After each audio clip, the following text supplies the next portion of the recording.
Well, my name is Ross Kim Shrek, and today I'm going to talk about part three of strategic threat analysis, in which my topic is phishing. The first thing I'm going to do is go over the different methods of phishing. So there are 19 known methods for phishing.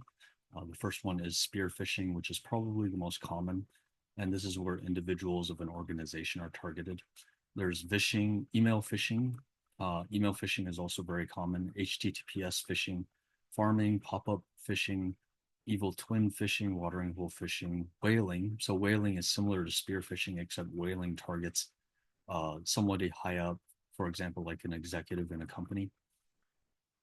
There is clone phishing, deceptive phishing, social engineering, which I will get into later, angular phishing, smishing, man in the middle phishing, website spoofing, and domain spoofing. These two are very similar, in which a fake website is set up in order to extract information from users.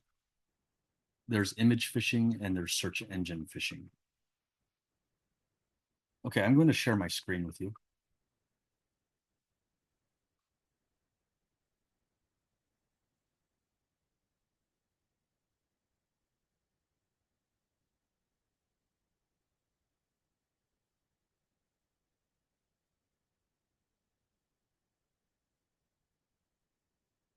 Okay, so to define phishing, it's a form of cybercrime that is a tool used to exploit human vulnerability through the use of deceptive tactics.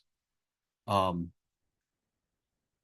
it can affect individuals and companies in a number of ways.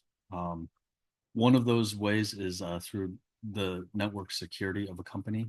It also affects the privacy of individuals and companies. It can affect the information and property security of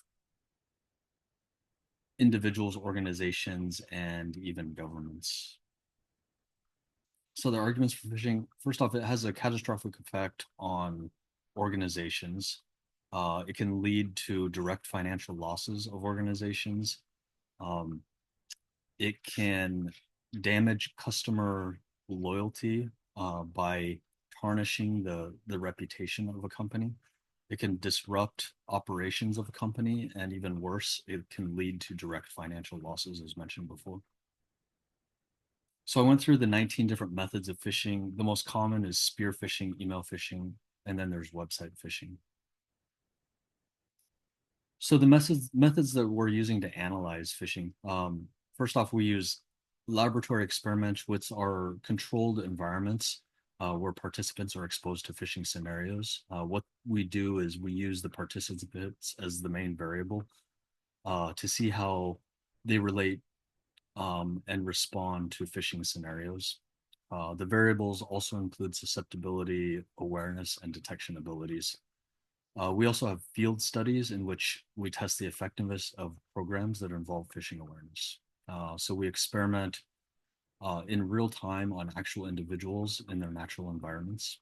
Both of these methods return similar results, which I will get into a little later. As far as the theory, so there's the theory of planned behavior, and this has to do with the influence uh, to the level of intentions of an individual. There's also social engineering, which I mentioned before, and this relates to the individual society and the state in which that individual is living. This is based on the theory of evolution of society, and it goes back to from our base when we were tribal people and we gathered in groups, and how we evolved in a way but still maintain those tendencies for security. We also have protection motivation theory. This is basically the idea that individuals protect themselves against health threats, which is fairly obvious. There's the elaboration likelihood model. This deals with the stimuli uh, that humans experience and the way their attitudes and behaviors change in different scenarios. So based on the data, for the public sector, employees accounted for 50% of targeted phishing attacks back in 2021, which was up significantly the year prior. There's been a massive embrace of online working environments. I think a lot of that has to do with the COVID pandemic, in which companies have become more reliant on individuals' devices, which makes them far more vulnerable. So as the result, phishing attackers have more efficiency and diversity in their approaches.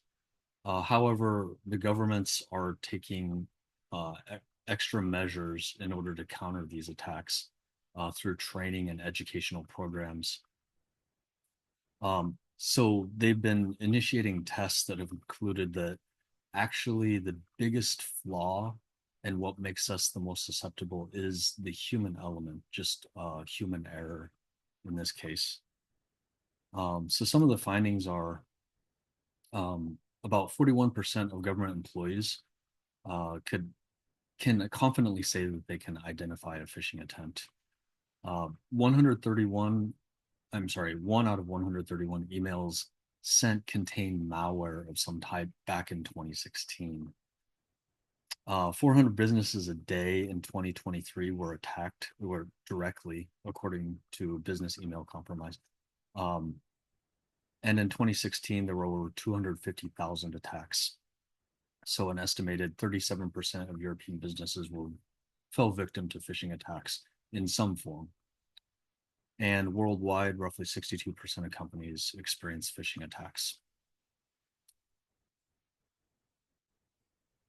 So the implications of these findings is, first off, developing nations are taking op- opportunistic gains through the use of new technologies such as AI, but unfortunately, so are the perpetrators. So AI is sort of leveling the playing field between both parties. So because of AI and new technologies, developing nations are learning to cope with this growing threat. Uh, Back in 2004 and 2005, legislation was attempted to be enacted, but it never was. And what this would have done, it would have enabled us to impose fines and imprisonment on people who were active in phishing. However, these were not enacted. And so on the national level, we don't have any laws that directly confront phishing and directly address it. However, we do on the state level have laws that directly address this issue. On the federal level, though, the only laws that we have are indirect, such as controlling the assault of non-solicited solicited pornography and marketing act. This is one example of indirect, and also payment card industry data security standard, which is indirectly dealing with this issue. So I hope that in the near future, there are federal laws that are passed that will directly address the issue of phishing. And that concludes this presentation. Thank you very much for listening. Have a great day.